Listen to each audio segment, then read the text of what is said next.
Luke chapter 10, we'll read it, jump into it. Verse 38. As Jesus and his disciples were on their way, he came to a village where a woman named Martha opened her home to him. She had a sister called Mary who sat at the Lord's feet listening to what he said. But Martha was distracted by all the preparations that had to be made.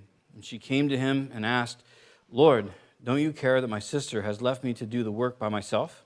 Tell her to help me."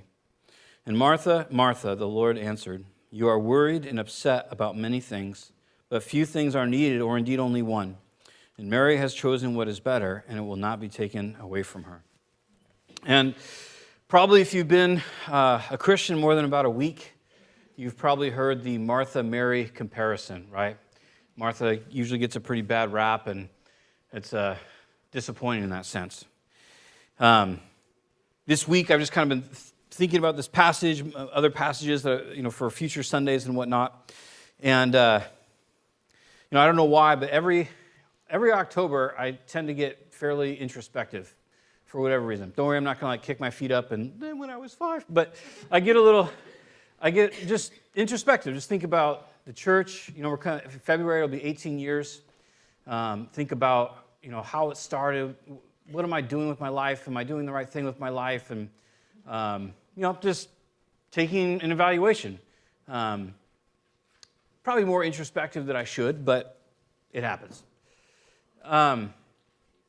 When we started this, my wife and I, it was about 6 folks, and it was in Flint Wright's house in Iwaco.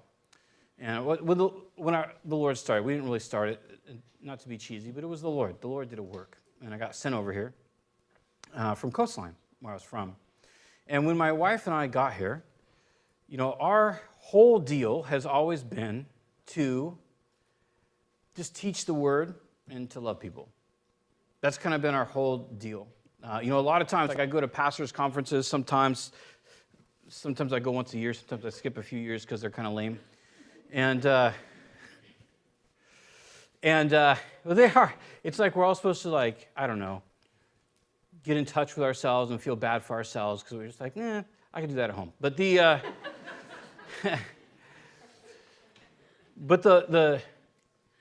weird thing about a called out gathering, being part of an assembly, right, is that when you start, it's really simple. There's 6 folks. You're just teaching the Bible. It's what you set out to do. And it's just really simple. And then over time, and I think this can happen with life too, over time, if you look at where we're at as a body of believers today, if this is your home church or not, the will of the Lord be done. This is a pretty incredible thing that's happening here.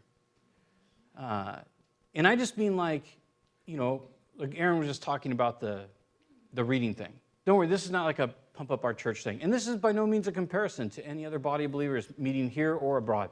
It's nothing to do with that. I don't know what's going on in other bodies because I don't want to know. It's not my business, and because I'm sure they're following Jesus. And so this is no commentary on anywhere but here, okay?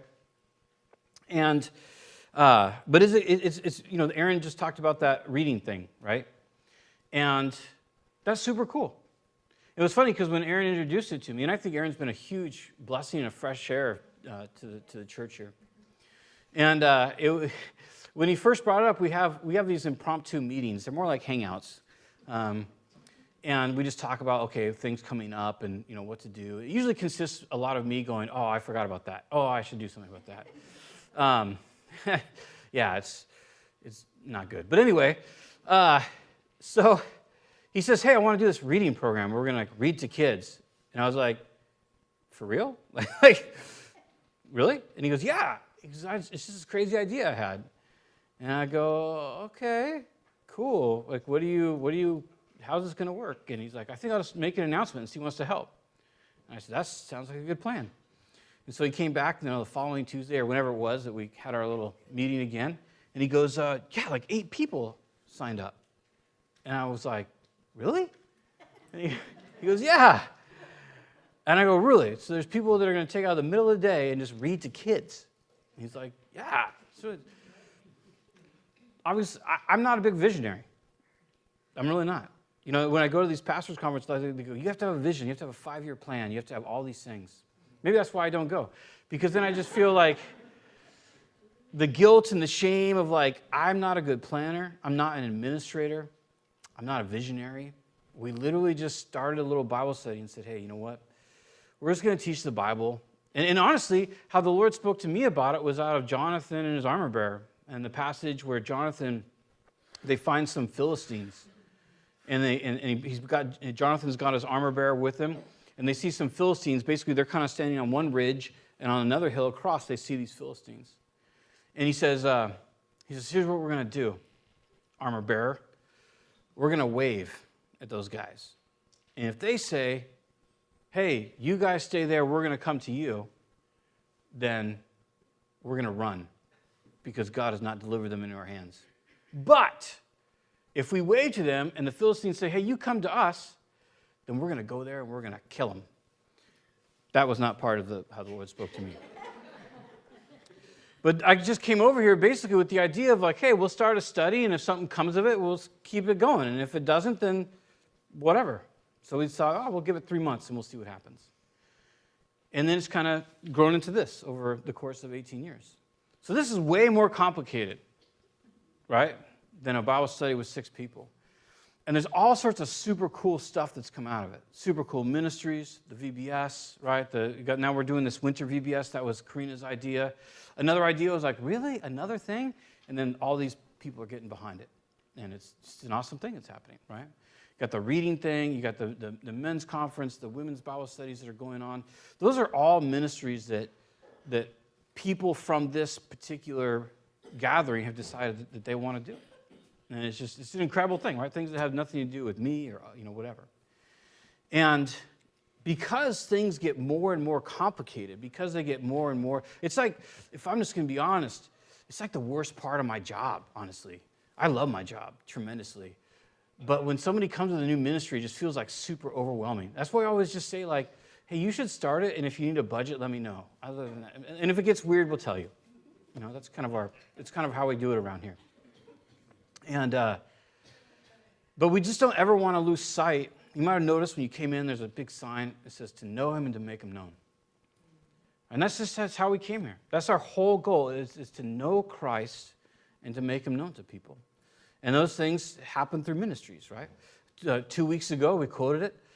Proverbs 14:4, it might be my favorite proverb, right? Where there's no oxen, the barn is clean. But with much oxen, much work is done. In other words, it's my favorite proverb because God literally says you have to deal with poo to get stuff done. And it's like, if that's not apropos to church, I don't know what is, right? Because we're all broken, we're all messed up, we all got our baggage, and we're trying to follow Jesus and love Jesus and help other people do the same thing. And just sometimes the baggage comes out. And that's okay.